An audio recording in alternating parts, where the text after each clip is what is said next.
7,600 अरब रुपए का बजट आज कौमी असम्बली में पेश होगा।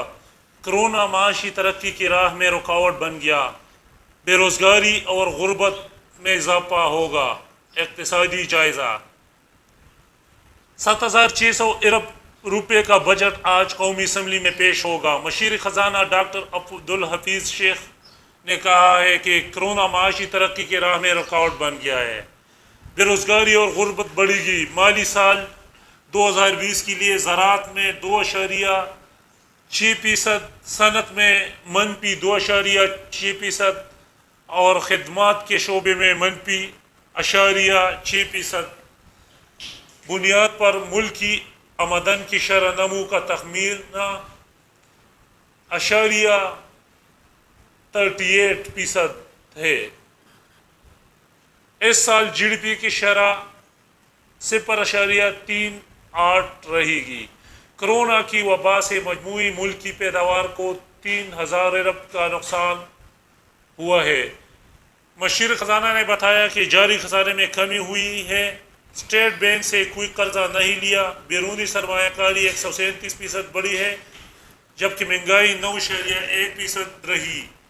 कोई नया टैक्स नहीं लगाएंगे। कोरोना वायरस के बायस 2.73 लाख अफराद रोज़गार का खतरे में उनका रोज़गार पड़ गया। जुज़वी लॉकडाउन पर ज़रई और गैर ज़रई शोबे में 1.25 करोड़ से 1.55 करोड़ मुकम्मल लॉकडाउन पर 1.87 करोड़ अफराद से 1.91 करोड़ अफराद की बेरोज़गारी का खदशा है। इस्लामाबाद में इक़्तिसादी माली सर्वे 2019-20 पेश करते हुए मशीर ख़जाना का कहना था कि मौजूदा हुकूमत को बहरान वर्षे में मिला। हमारे अखराजात आमदन से काफ़ी ज़्यादा थे।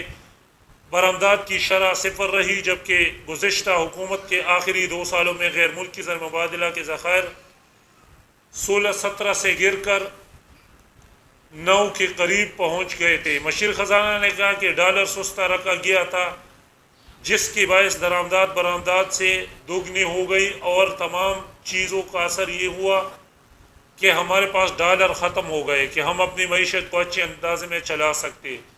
और इस वक्त में हमारे कर्ज़े बढ़कर 25,000 अरब रुपये हो चुके थे। उन्होंने कहा कि अगर कर्ज़ और वाजिबात को भी मिलाया जाए तो हमारे कर्ज़े तकरीबन 80 खरब रुपये बन चुके थे। ये एक ऐसी सूरत हाल थी जिसमें हम बैरूनी अकाउंट में डिफ़ॉल्ट की जानिब देख रहे थे। हमारे अखराजात आमदन से काफ़ी ज़्यादा थे। उन्होंने कहा कि बुनियादी तौर पर हम अपनी हुकूमत में जो शरई नमू हासिल कर रहे थे वो बाहर से कर्ज़ लेकर मुल्क के अंदर खर्च कर रहे थे। तो ऐसी सूरत हाल में सबसे पहली चीज़ ये थी कि हम मज़ीद वसाइल यानी डॉलर्स को मुतहर्रिक करें। उन्होंने कहा कि इस सिलसिले में हुकूमत ने काफ़ी कोशिश की और कुछ ममालिक से कर्ज़ और मुअख्खर शुदा अदायगियों पर तेल हासिल किया और इसके साथ बैनुल अक़वामी मालियाती इदारे IMF से 6 अरब डॉलर का प्रोग्राम तय किया। हुकूमत ने टैक्सेस को बेहतर करने के लिए मज़ीद इक़दाम करने का फ़ैसला किया और सबसे बढ़कर अपने मुल्क की बरामदात को बढ़ाने के लिए अपने कारोबारों को मराहत देने के लिए कारोबारी शोबे के लिए गैस, बिजली, कर्ज़े, ये तमाम चीज़ें हुकूमत ने अपनी जेब से पैसे देकर सस्ती की।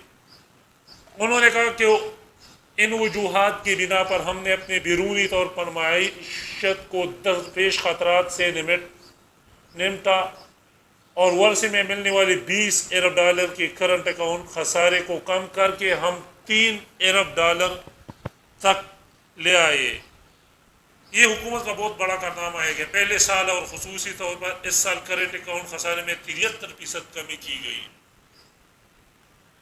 डॉक्टर अब्दुल हफीज़ शेख ने कहा कि दूसरी अहम चीज़ है कि रवा साल और पिछले साल मजमूई तौर पर 5,000 रुपये कर्ज़ों की मद में वापस की गई। ये एक बहुत अहम चीज़ है और कि एक मुल्क माजी में ली गई कर्ज़े चाहे वो कितनी ही बड़ी तादाद में क्यों ना हो वो वापस करे।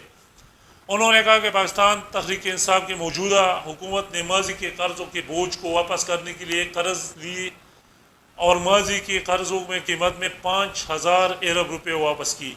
ڈاکٹر حفیظ شیخ نے کہا کہ تیسری بہت اہم چیز جو اس سال ہوئی ہے وہ یہ ہے کہ ہم نے اس سال بہت سخت انداز میں حکومت کو اخراجات کو کنٹرول کیا، اور یہ شاید ہی پاکستان کی تاریخ میں ہوا ہو کہ ہم نے اس انداز میں کنٹرول کیا کہ پرائمری بیلنس قائم ہو گیا، یعنی ہمارے اخراجات آمدن سے کم ہو گئے جس پر سے پرائمری بیلنس سرپلس ہو گیا۔ یہ شاید ہی پاکستان کی تاریخ میں کبھی ہوا ہو۔ مشیر خزانہ نے کہا کہ میں اس لیے فائنانس سیکرٹری اور وزارت خزانہ کی پوری ٹیم کو خراج تحسین پیش کرتا ہوں، اور سب سے بڑھ کر یہ کہ وزیر اعظم نے اس شعبے میں قیادت دکھائی، اور جنرل باجوہ کا بھی شکر گزار ہوں کہ ہم نے فوج کے بجٹ کو منجمد کیا۔ میرے اس ویڈیو کو لائک کریں، اور اس طرح کی مزید ویڈیوز دیکھنے کے لیے میرے چینل کو ضرور سبسکرائب کریں، اور ساتھ بیل والے